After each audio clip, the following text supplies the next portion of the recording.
more. Stop. It's part of the PSA. Dude, you're right now, Marcus. Hey, you know what I was thinking? When we talk to skaters, we can ask them like, what are their experiences like with security and getting kicked out. So what a DD.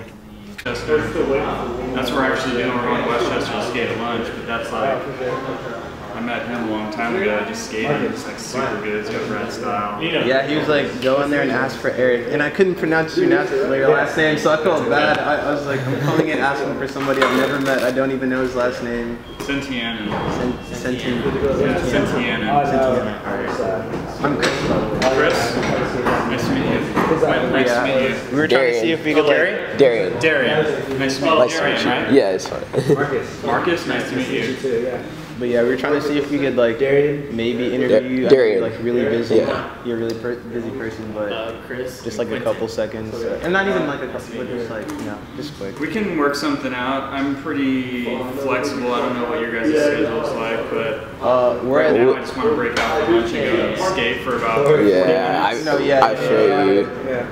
What's your guys' schedule like?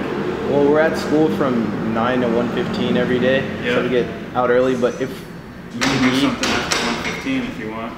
Yeah. Okay. Or even if you need to do it before 1:15, they give us like a pass to come meet you if we need to go earlier. Yeah. That's what we did today. Okay. Yeah, I'm open to that for sure. Especially helping out in school projects. Yeah. I respect that. Very cool, very cool. So, and Joey and James? They're on lunch. They're aware that you're waiting for them, so they're coming back and they do that. Yeah, I don't know where Joey is, but I just seen James upstairs. So. But, I should probably get like your email. Yeah. Let me write that down. Yeah, we just interviewed a couple pros on Monday. Like we ran into Sewa. Yep. And yeah, I got to shoot a line with him. He was at the West LA Courthouse. Santa Monica. West LA Courthouse. Yeah, and then who else? Marquise Preston, Kelly Hart. Tyler Bledsoe was there too. Yeah, which is pretty cool. Well, yeah, if you just hang out. Yeah, they'll eventually show up. And they're all like so chill. Like, yeah. Yeah, we just talked to. I just talked to Alex Beck. Just trying to emulate what he did with that and just kind of gain community support and kind of make public spots not really a skate park, but accessible to skateboarding. If that makes sense, you know. Freely to the public. Yeah, because we don't want to. Nobody sees buildings and architecture the way a skater sees them. Yeah. I mean, when you're looking around, all you see are skate spots, or like, is that skatable? Is that not skatable? Can I jump off that? Like, Yeah. You know what I mean? You're not like, oh, sick, red curbs, okay. You're not looking at fire lane. You're looking at something that grinds. So. Exactly. Yeah. Exactly. But yeah, that's like the whole point of the video. Like, we just want to show them, because I feel like there's like this perception of skateboarders. It's like we're just destructive kids who don't care about taking care of property, you know. Like, but there's more to skateboarding than that. I mean, I know, like I skate, like I know we get wild, but I mean, there's no denying that there is like an element of destruction that happens. Yeah. But it's like, how can you make it? Like, how can it coexist? Yeah. Yeah. And that's what Nike did. Like, they just had a cleanup day like 2 weeks ago at the courthouse, just sweeping up, taking off stickers, just I guess, I don't know what they did to the ledges, but they made the ledges metal now, so it's easier. Yeah, so there's no chipping it anymore. It's just perfect ledges. Yeah, the place is pretty perfect, but it's also like, I mean, it's a pretty gritty part of town. I mean, there's a whole little like homeless community. That's, like, Yeah, there was homeless people while we were skating. Nobody goes there but skaters. Yeah. So I didn't even realize that one of the buildings is actually active. Like, people go in and out. I was like, oh, Yeah. there's like civilians. people there. Yeah. And that's like what we're kind of trying to expose. Like, there's benefits to skateboarding, because even if you think about like Love Park, like Love Park was all like homeless people and like drug dealers, or at least this is what I saw on the documentary. But ever since skateboarders started going there, it's kind of revamped the spot and kind of made it, I guess, like it just gave it life again. Yeah. as opposed to just being like the scary spot to walk through. I don't mean to take up your time. Yeah, you run up the stairs and grab a card, and I'll give it to you, and then we can just communicate. Awesome. All right, thanks so much. Thank you so much. Thank you so much. Cell number's on the back. Might be easier to text me. All right. Email me, but I'm taking off to skate. Yeah. All right, have a good day. All right. Wear a helmet. Just kidding.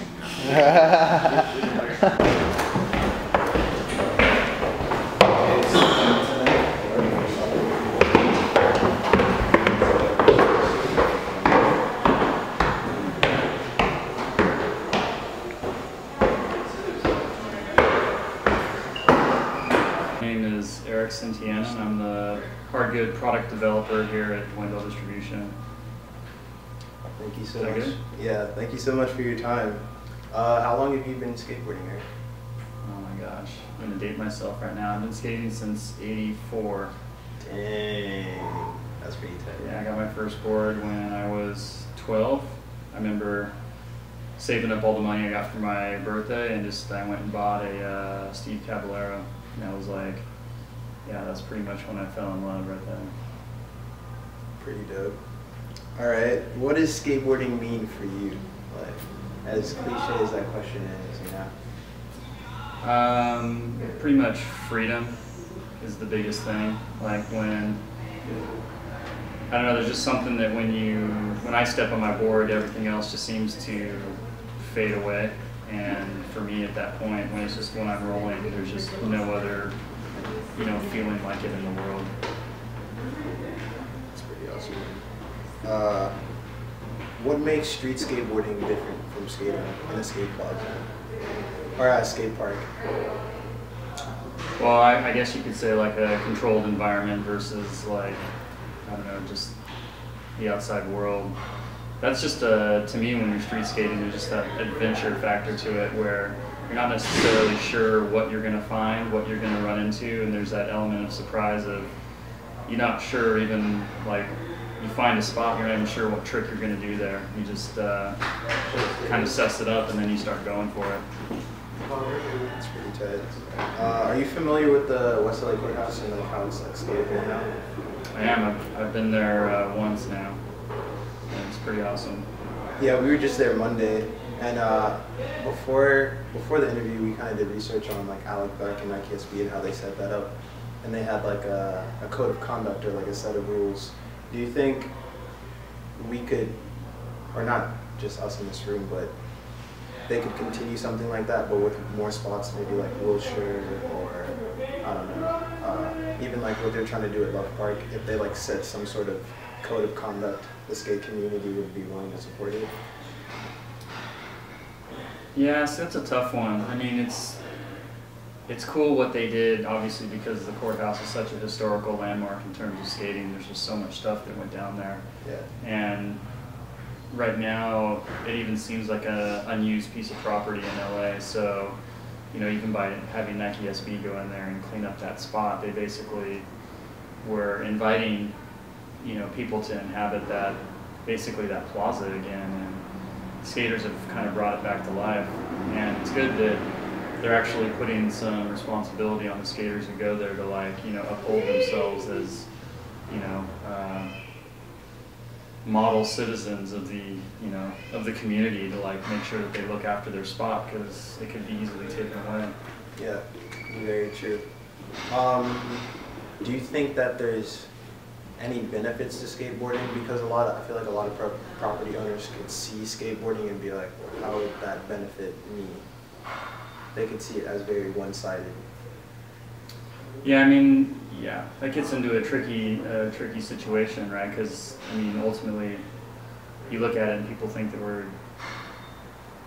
just being vagrants or, just there to vandalize. But like I said, I feel a sense of freedom when I'm on my board, and I'm sure that's a similar feeling that most other skaters feel, and they're not looking at it in terms of vandalizing, they're looking at it more in terms of street art, because it is a form of expressionism, and that's the hardest part for someone who doesn't skateboard to understand, and it's hard to get that point across, but and getting someone to say, yeah, go ahead and skate my ledge out front or whatever, it's a tough one because they think that they're also liable, but you know, there's laws on the books now that make it so that skateboarding is a hazardous sport, responsibilities on the user, so you can't really sue anybody for personal damages if you get hurt. Yeah, I mean, we just contacted Alec Beck today, the guy who basically like orchestrated what went down at the West LA courthouse. Yeah. And you're trying to see how they kind of came to that middle ground, because the courthouse, it isn't a skate park, but it's still skatable. So we're trying to like, I guess, make that happen, but with more skate spots, you know?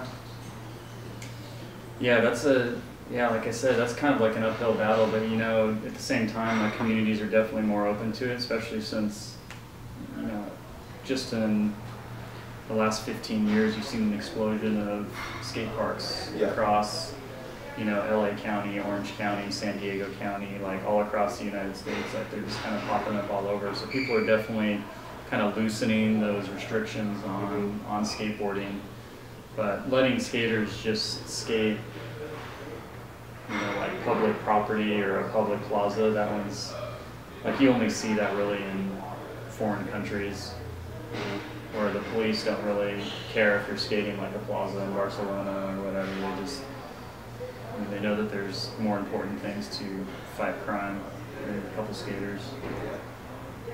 And I guess the last question would be, if you could see any spot being uncapped, what would you ideally go for?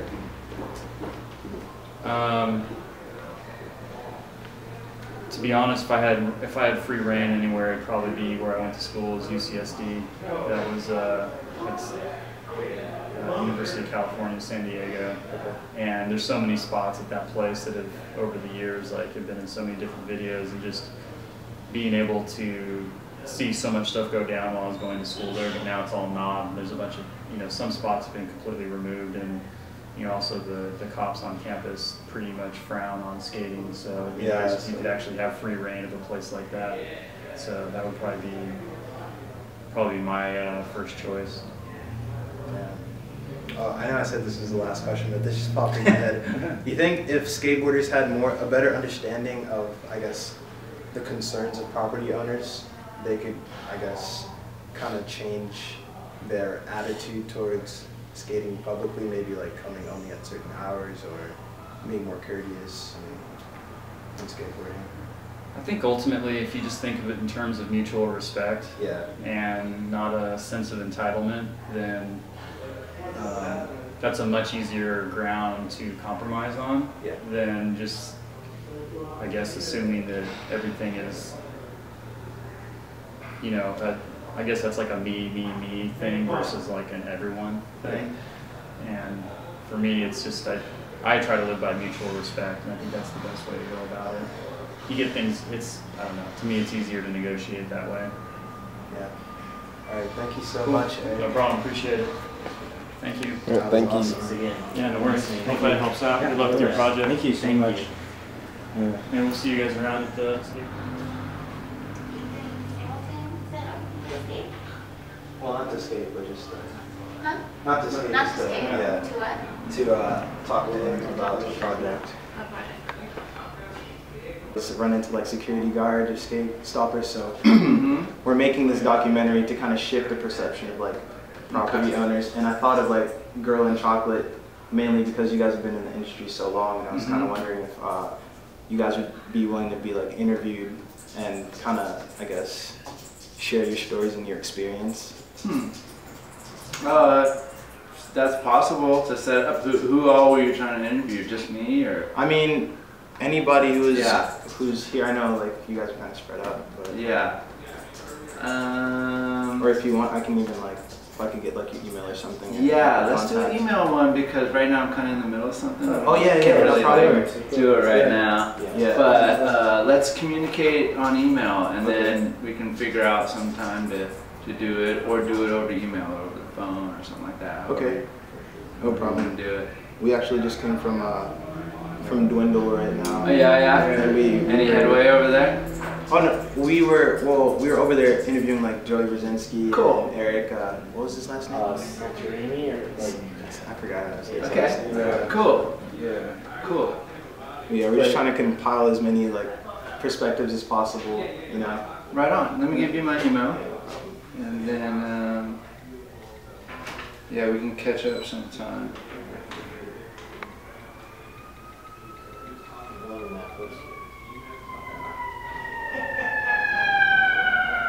That's right. Thank you very much. So I'll email you, and then hopefully we can like set up like Sounds good. a more, I guess, appropriate time to Cool. come and interview you guys. Cool. All right. Yeah. Thank you. Good to meet you guys.